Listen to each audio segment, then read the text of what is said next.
Well, in Prabhupada's manuscript, as I saw it, it was plural. And then in the Bhagavad Gita, first edition, it wasn't plural. So I saw that with my own eyes. That was pretty obvious to me. So I can mention that particular change immediately.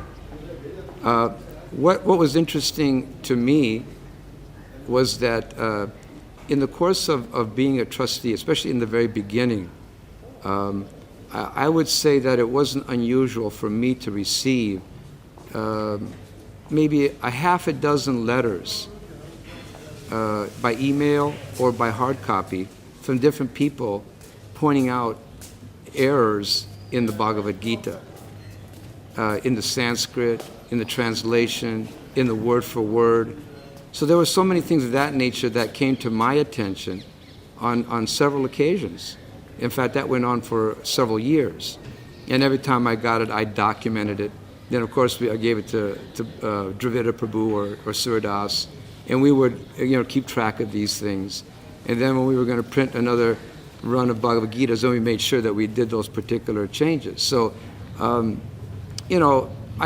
think that Srila Prabhupada would want a first-class edition of the Bhagavad Gita. I think that one of the arguments is that, that Srila Prabhupada, he wouldn't want anything to be changed. And I don't agree with that, because I think Prabhupada would want a very first-class edition to be out there, not only just for the mass of people, but also for the scholars. And I was very familiar in the time of Rameshwar that he would speak extensively how Prabhupada was so happy to hear that the scholars were accepting the Bhagavad Gita. So Prabhupada was very concerned with that. Even in the back matter of the book, Prabhupada was very concerned with what the professors were saying, what their comments were, how they were accepting it.